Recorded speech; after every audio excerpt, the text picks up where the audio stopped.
Welcome to Edible Escapes on Hot Talk 560 KSFO.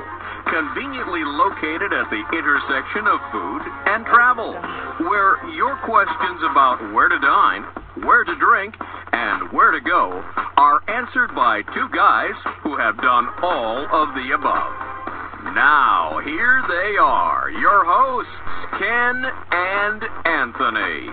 It's Edible Escapes. And good afternoon, and welcome to Edible Escapes. I'm Ken Berry. And I'm Anthony Licciardi. And we're having a fiesta here this afternoon as we go to South America in honor of Peruvian Independence Day, which was last Thursday. South America is so diverse, and there's so many places to visit, and there's lots of different kinds of foods and wines, and gave us a full tour and tasting of Pisco and some of the amazing things you can do with it. And I found out it was just a fascinating story behind it, and the ties to San Francisco go back to the 1800s. It's really interesting. We're going to talk to James Schenk and his friend and partner Guillermo Toro-Lira all about Pisco when we return on Hot Talk 560 KSFO. And the national drink is Pisco. Yeah, I had Pisco Sours before and Pisco Punch, but I really didn't know very much about it.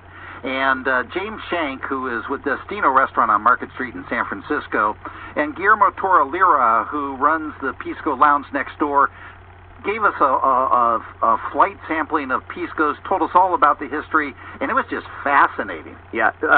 Guillermo, thank you for joining us today. Thank you, Anthony. We started the show and thought about the theme of the show because it was Peruvian Independence Day, and I know Destino did a huge celebration on Thursday night. How was it? Oh, it was amazing. You know, a lot of people, a lot of food, a lot of Pisco. We had a great time. And speaking of Pisco, we want to get into it with you because this is something that Ken and I didn't know much about, and you were kind enough to, and James, walk us through the steps of Pisco. So why don't you tell us first what Pisco is? Okay, Pisco is an unaged grape brandy.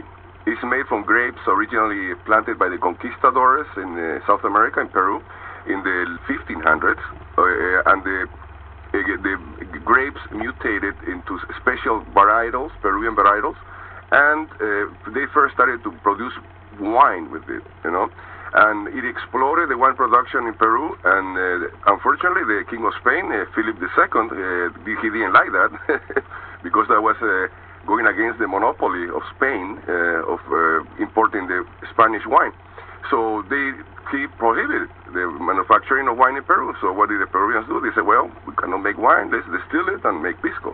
So that's how Pisco got started. That's how it got started. Now, Pisco actually is just grape. There's no anything added to it. Absolutely nothing to it. So in a sense, it's one of the purest liquors in the world, you know, because you only take the must, which is the grape juice, you ferment it a couple of weeks, then you distill it, then you let it stand in either ceramic or glass or stainless steel recipients, and you know, and that's it. You know, you cannot add water, you cannot age it in oak, you cannot do anything to it by Peruvian regulation. So it's just all what you taste, all the complexity of the flavors and aromas and what have you, comes exclusively from the grape. Well, and James, the one thing that really surprised me was you're really dealing with just grapes, yet the variety among Piscos, the different Piscos you gave us to try, was really phenomenal.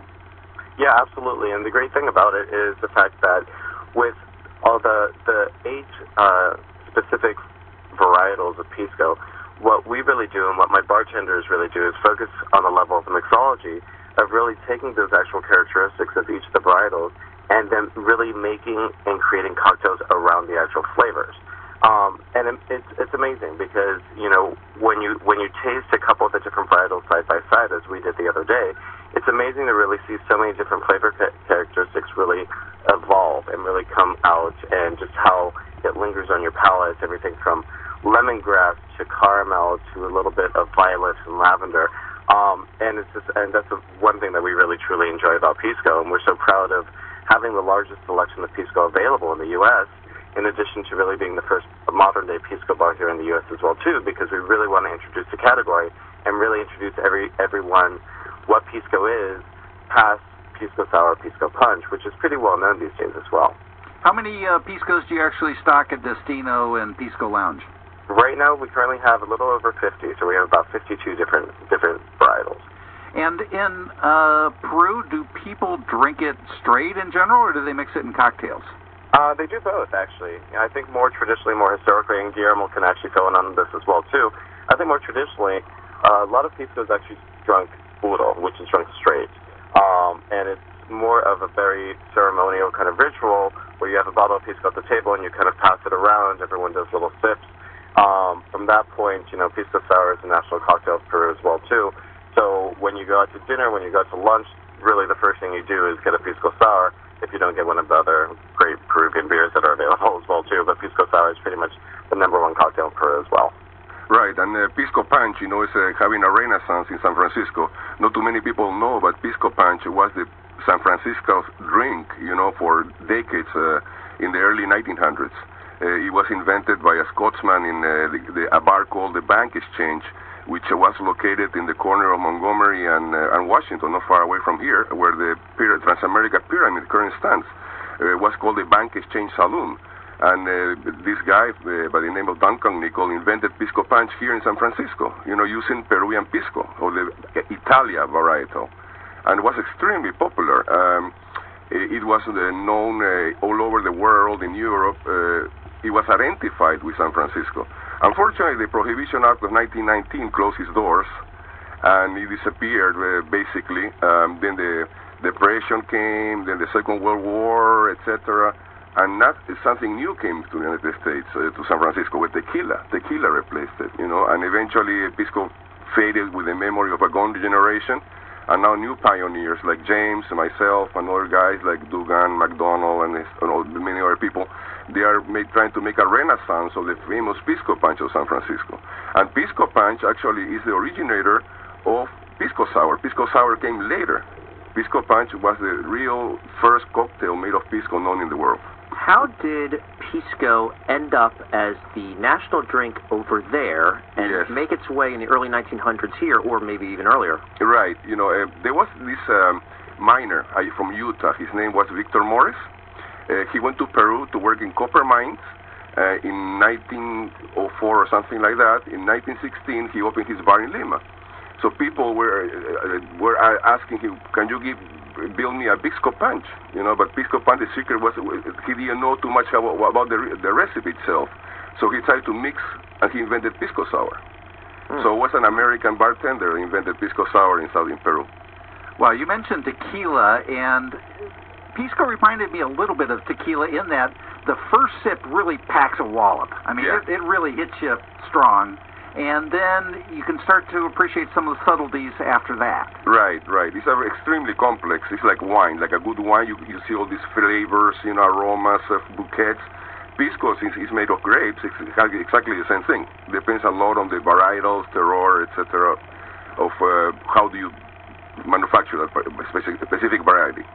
Yeah, and that as opposed to tequila just goes through different aging processes and different vessels to actually age the actual tequila in, the actual spirit, whereas Pisco is completely neutral. And so, again, what you're really getting is just the essence of the actual grape itself.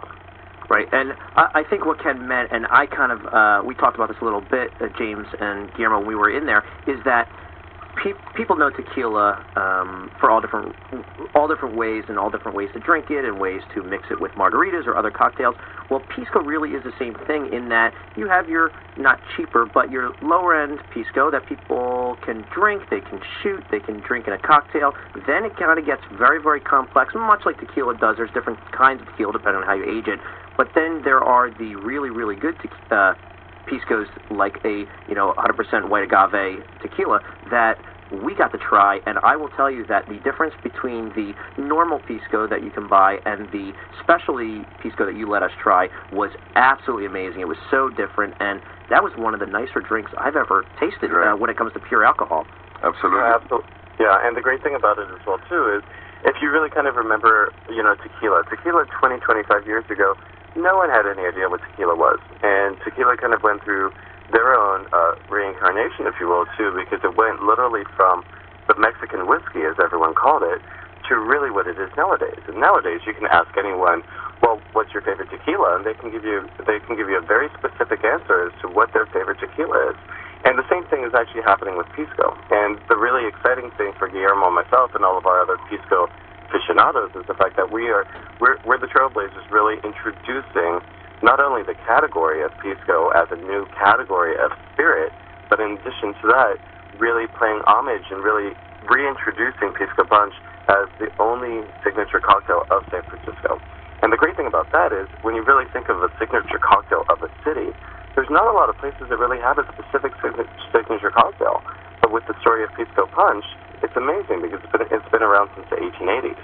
And here we are 130 years later, and now Pisco is coming in style, and people are really getting more educated and really interested in Pisco and the different varietals and what have you. And it's a really exciting time for us as well, too. So we're really happy in really kind of leading this whole thing and pushing it and making more and more awareness for the actual category as much as we can.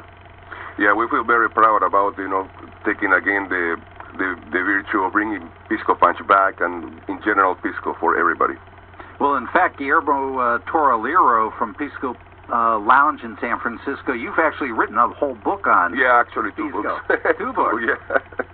Yeah, the second book that I just finished writing is called History of Pisco in San Francisco, a scrapbook of first-hand accounts. You have all the historical documentation here. Yeah, it tells you about how, San Francisco, it's such a diverse place, but yet this drink had a long history here, and then a resurgence now because of people like James and yourself.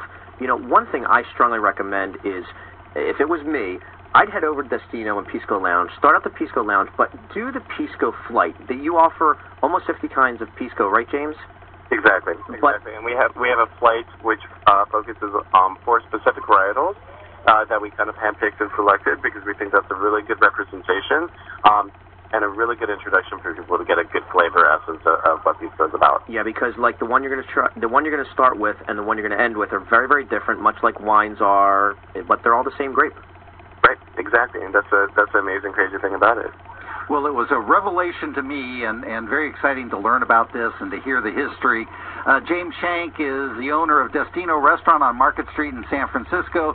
Guillermo Toro-Lira is the author of 2 books on Pisco and also the proprietor at the Pisco Lounge.